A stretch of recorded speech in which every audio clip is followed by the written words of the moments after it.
Tu sais quoi, frère? Spécialement cette semaine, on va voir mon cours d'éthologie. Parce que j'ai ma seconde session qui arrive bientôt.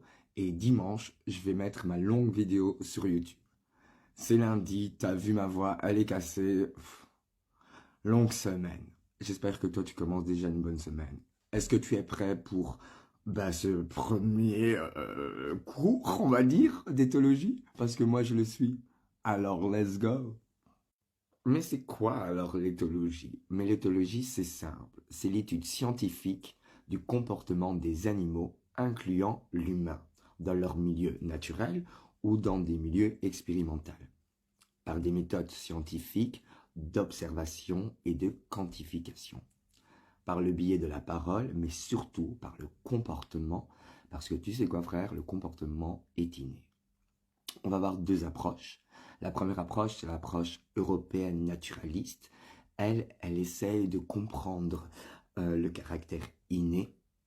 Et il y a la deuxième approche, c'est l'approche américaine, c'est l'approche expérimentale. Et elle essaye à comprendre plus la formation du comportement des animaux.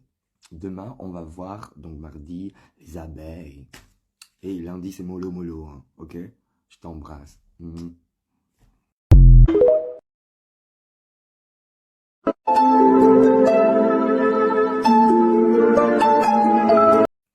C'est quoi, frère? C'est mardi. N'oublie pas, c'est semaine éthologie. Donc aujourd'hui, on va voir la danse des abeilles. Avant que je t'explique c'est quoi la danse des abeilles, il faut que tu saches que le langage des abeilles est inné, contrairement à l'homme qui doit la développer. C'est Karl van Frisch, en 1956, qui étudie la danse des abeilles. La danse des abeilles, c'est un langage complexe utilisé par les abeilles extérieures pour communiquer aux abeilles à l'intérieur de la ruche la distance de la nourriture. Mais elles n'utilisent pas que seulement la danse, mais aussi l'odeur, l'empreinte. Ouais, les abeilles sont intelligentes. C'est quoi, frère? Tranquille, tranquille. Qui m'envoie un message pendant que je fais ma vidéo mardi? On verra plus ça en développement dans ma vidéo YouTube. À demain, je t'embrasse.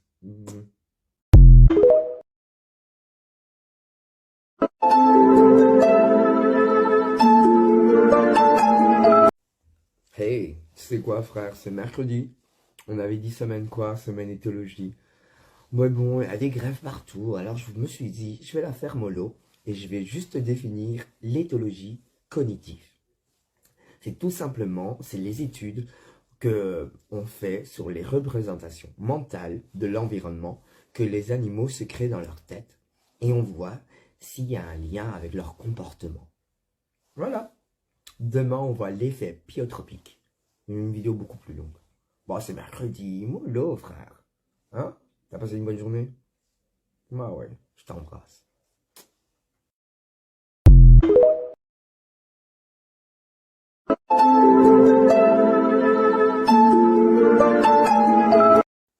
Hey, c'est quoi, frère? C'est jeudi, semaine toujours éthologie. On arrive à la fin. Ouais, on arrive à la fin. J'espère que tu as passé une bonne journée. Aujourd'hui, avec moi, on va voir l'effet pléotropique.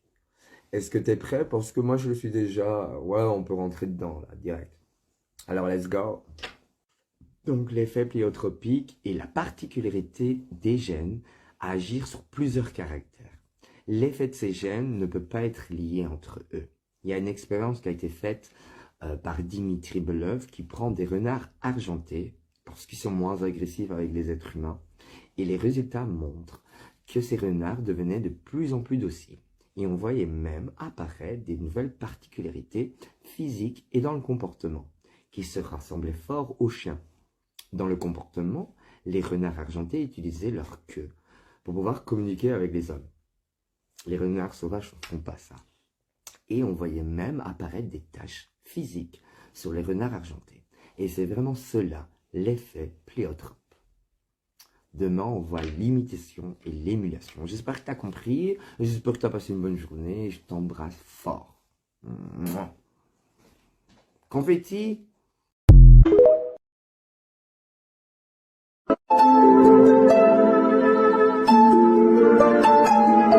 Et c'est quoi, frère? C'est vendredi. Oh mon Dieu, la dernière de la semaine. Je suis crevé. Je sais pas si toi, t'as passé une bonne journée, une bonne semaine. T'es prêt pour un bon week-end. Aujourd'hui, avec moi, on va voir l'imitation en éthologie. Parce que c'est semaine éthologie, hein, t'as pas oublié? Est-ce que t'es prêt? Parce que moi, je le suis ainsi tranquille, je vais me reposer. T'es prêt? Wow. Comme ça, c'est mieux s'il y a le texte. Donc, l'imitation est un mécanisme vraiment efficace qui permet à un observateur de comprendre un comportement sans passer par les erreurs ou même la recherche. Ensuite, l'imitation chez les nouveau-nés est une capacité innée chez l'humain. Cette capacité serait basée sur une représentation visuelle des expressions faciales et sur une représentation motrice qui disparaît vers 2-3 mois. On a fait la même expérience chez les singes et on a pu constater que l'imitation et la répétition est inscrit dans le répertoire comportemental animal, mais pas sur tous les singes, parce qu'on va parler d'émulation, mais je suis un peu trop fatigué pour parler avec toi d'émulation, donc on va parler d'émulation demain, ça te dit? J'espère que tu as passé une bonne journée, je t'embrasse fort.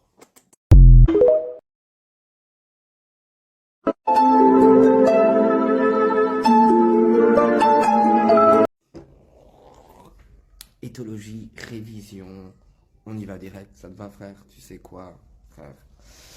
L'éthologie, c'est l'étude scientifique sur le comportement des animaux, incluant l'homme, dans leur milieu naturel ou dans leur milieu expérimental. On avait vu deux approches, souviens-toi, l'approche naturaliste européenne, donc ça c'est tout ce qui a en rapport avec l'inné des animaux, et puis la deuxième approche, c'est l'approche expérimentale, behaviorisme, et là c'est tout ce qui est en rapport avec la formation du comportement de l'animal.